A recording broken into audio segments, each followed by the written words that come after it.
Hello my students, हम लोग wave shaping का नेक्स्ट वीडियो देख रहे हैं, जिसमें हम लोग बात करेंगे लीनियर वेव शेपिंग का, जिसमें हम लोग सबसे पहले बात करेंगे bye using the RC circuits. RC circuits में हम लोग दो तरह का सर्किट्स बात करते हैं। First one is high pass RC circuits, जिसको हम लोग जो है आरसी डिफरेंशिएटर भी बोलते हैं। ओके, क्या बोलते हैं? RC differentiator. ओके, सेकंड हमारा हो गया लो पास आरसी सर्किट, इसी को हम लोग आरसी इंटीग्रेटर बोलते हैं, दिस वन। तो हम लोग एक एक करके स्टडी करेंगे। सबसे पहले जो है हम लोग RC high pass RC circuits और डिफरेंशिएटर की बात करते हैं। Then high pass RC circuit का सबसे पहले हम लोग सर्किट बनाना होगा। Okay, this one. ओके, तो हाई पास आरसी सर्किट में हम लोग करते क्या हैं, एक आरसी सीरीज में एलिमेंट लेते हैं सी,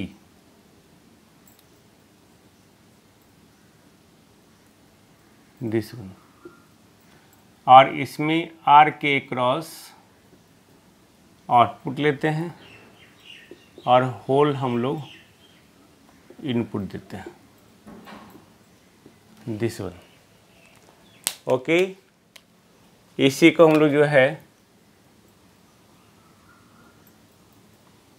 लीनियर वेव शेपिंग एलिमेंट कहते हैं, लीनियर वेव शेपिंग एलिमेंट्स, या नेटवर्क भी कह सकते हैं। Of course networks are made up of some elements, है ना। Then this is the high pass RC circuits और आरसी डिफरेंशिएटर, इसी को हम लोग आरसी डिफरेंशिएटर के इसी सर्किट को हम लोग यूज़ करेंगे। तो ये हाई पास आरसी सर्किट्स हो गया। तो हाई पास आरसी सर्किट जिसमें हम लोग क्या कर रहे हैं, आर एंड सी, अब देख रहे हैं R and C they form the voltage divider network. Of course हम लोग वोल्टेज जो अप्लाई किए हैं इस पूरे कम्बिनेशन में अप्लाई किए हैं नहीं। ओके, अगर इसका इम्पीडेंस लिखा जाए तो आर माइनस जे एक्स लिखेंगे हम लोग, नहीं लिखेंगे।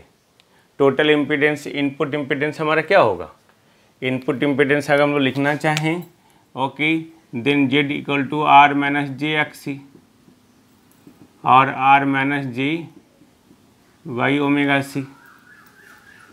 ओके, आप इसको ये भी लिख सकते हैं R plus one Y J X, कुछ भी ऐसी आप देख सकते हैं कैसे लिखते हैं। और आउटपुट हम लोग किसके क्रॉस ले रहे हैं, रेसिस्टेंस के क्रॉस। Got it. तो आउटपुट हम लोग ले रहे हैं रेसिस्टेंस के क्रॉस। तो हम लोग अगर आउटपुट वोल्टेज लिखना चाहें by using the voltage divider network, तो जिसके क्रॉस आउटपुट ले रहे हैं वो element divided by total element R minus J X into input voltage.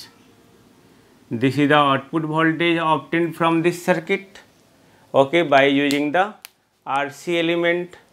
okay, इसको हम लोग ये भी लिख सकते हैं, है ना, यूज़ करके R by R minus J into one by omega C into V I, just like that. I think no problem.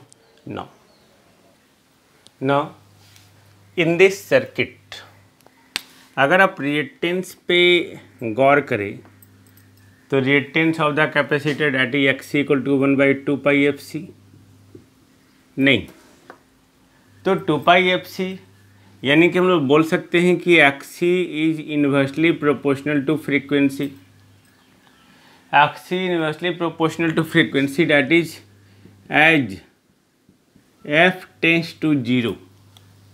अगर f टेंस टू 0 हुआ then xc tends to infinite, and if f tends to infinite, that means xc tends to 0.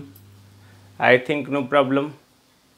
नहीं, अब अगर xc tends to infinite हो गया f tends to 0 पे, तो ये टर्म जो है इन्फानाइट, तो r बाई इन्फानाइट 0, यानी कि v nought tends to 0.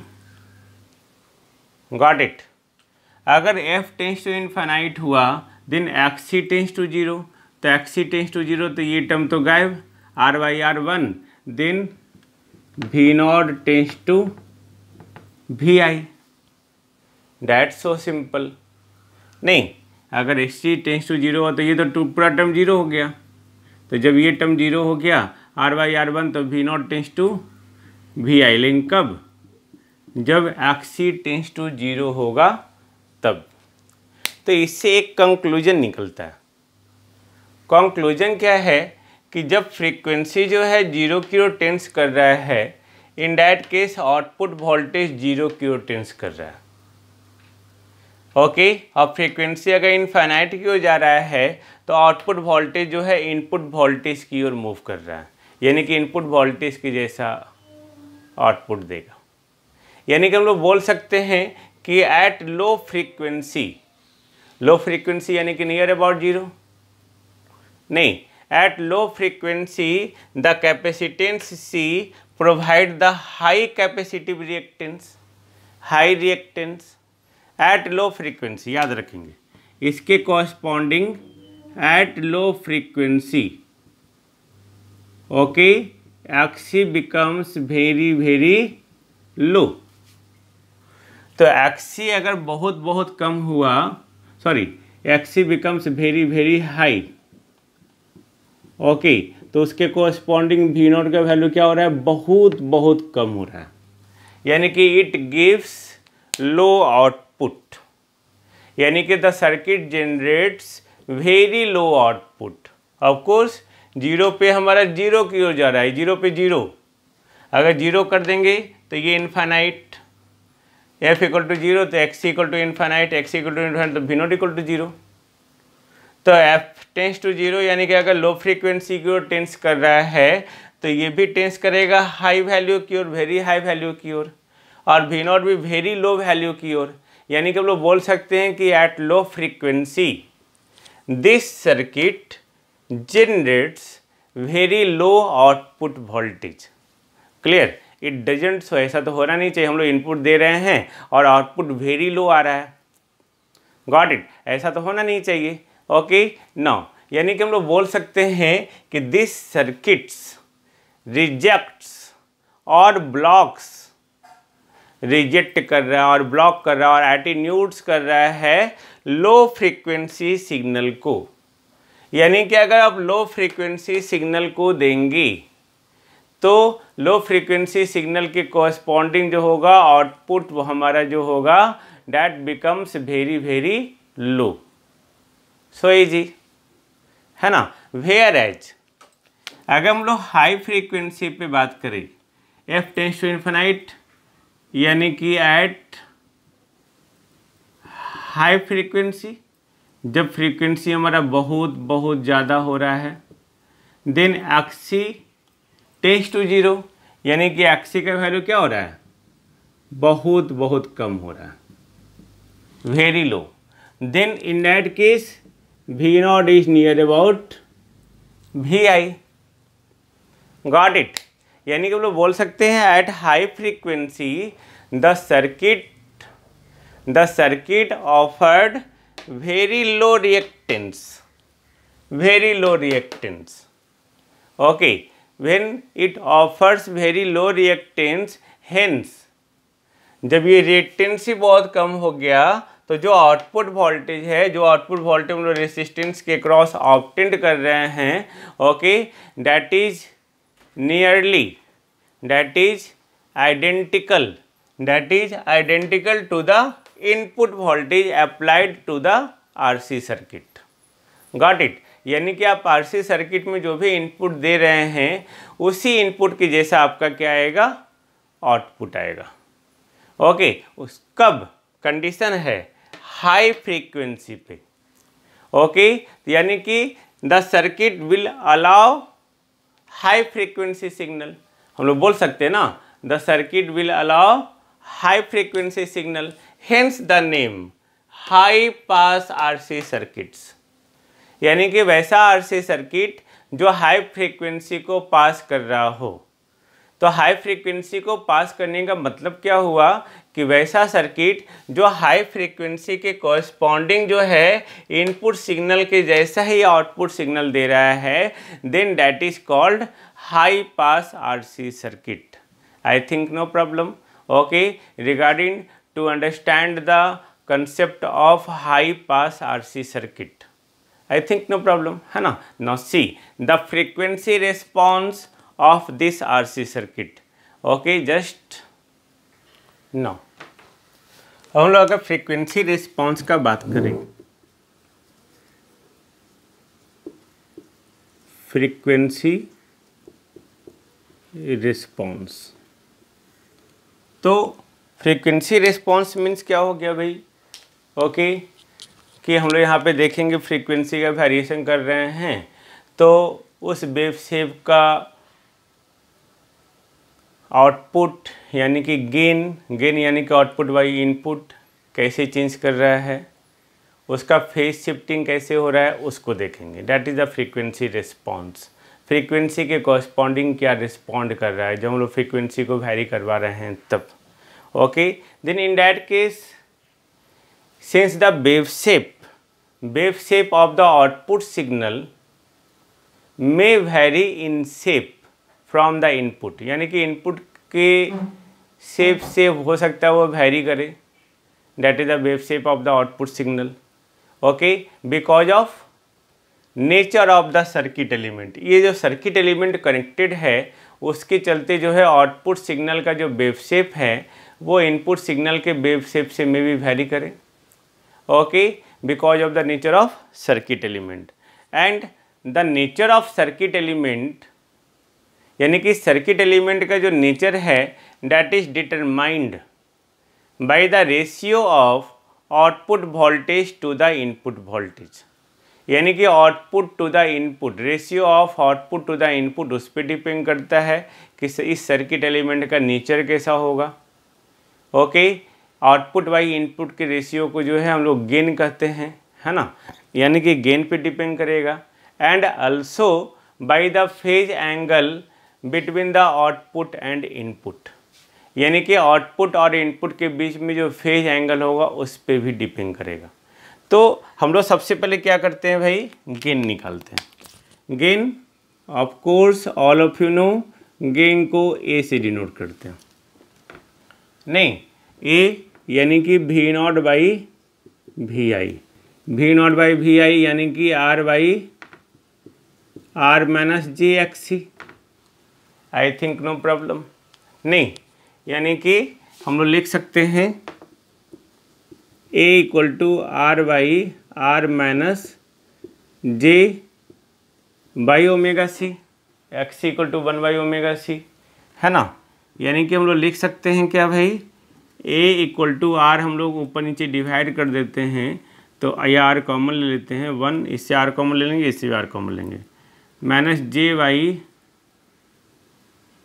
Omega C R लिख सकते हैं। I think no problem.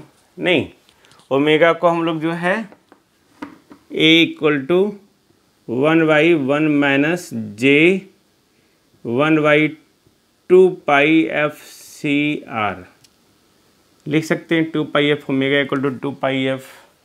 नहीं, I think no problem. Okay, तो 2 पाई एफ सी आर हम लोग omega equal to 2 pi F लिख दिए। I think no problem. नहीं, नो।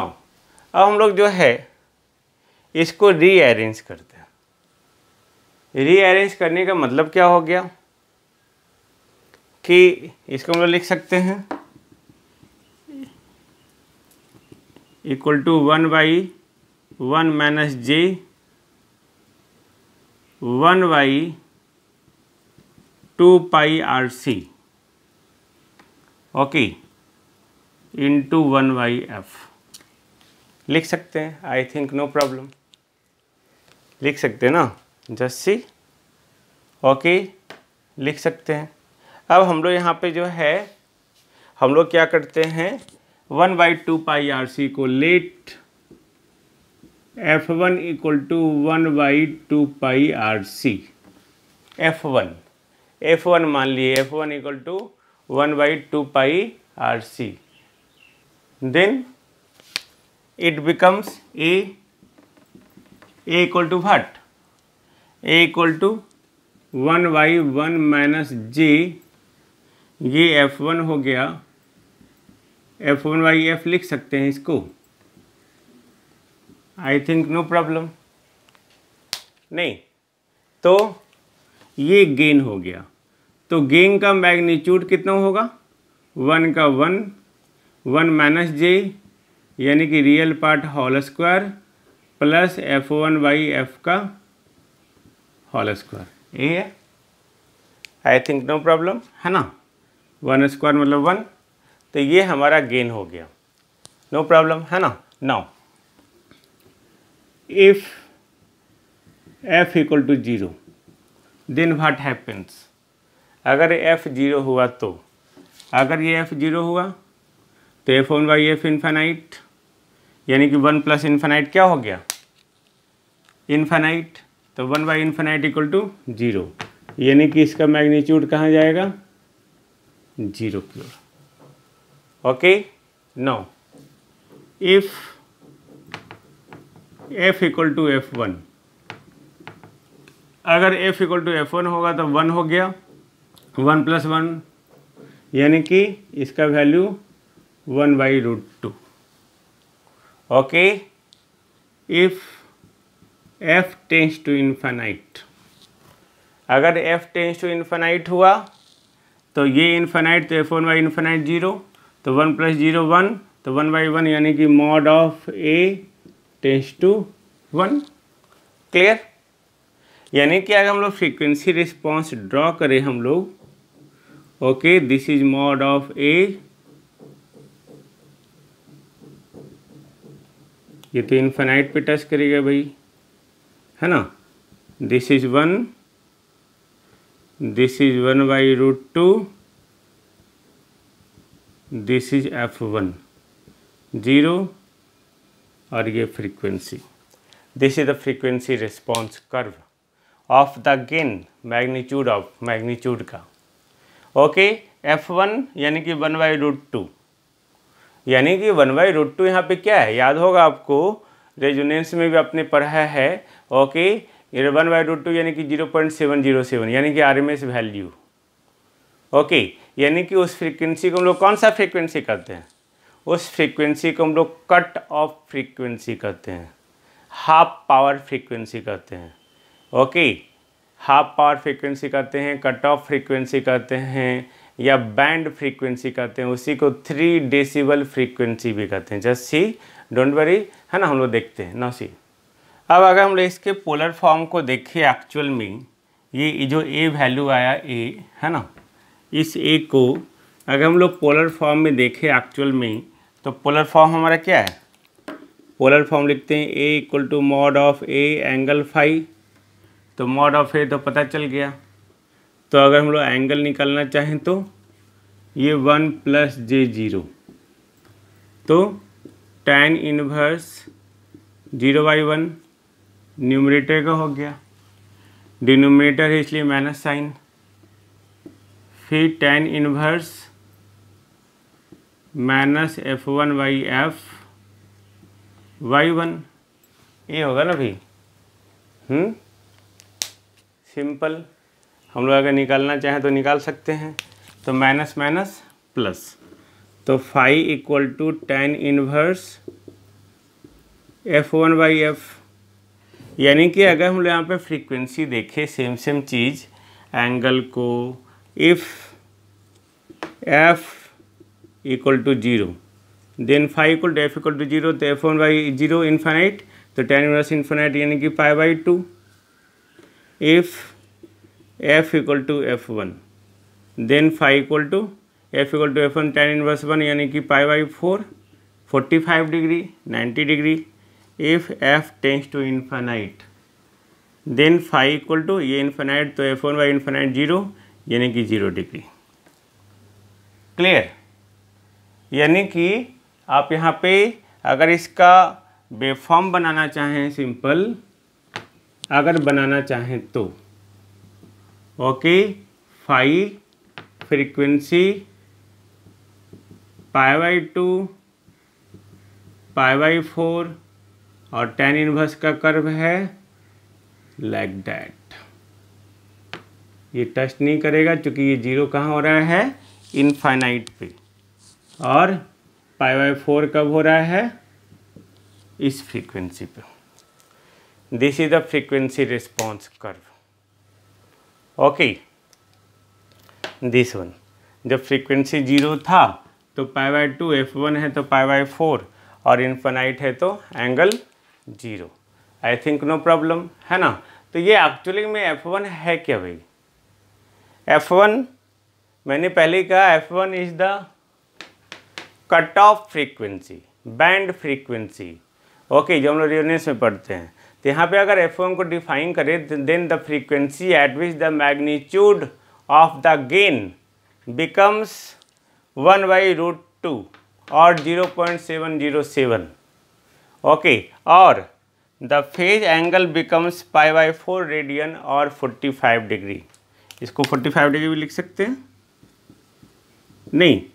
तो जिस फ्रीक्वेंसी पे F1 पे जिस फ्रीक्वेंसी पे गेन का मैग्नीट्यूड 1/√2 या फेज एंगल π/4 या 45 डिग्री हो जा रहा है ओके उसको हम लोग कहते हैं कट ऑफ फ्रीक्वेंसी और 3 डेसिबल फ्रीक्वेंसी।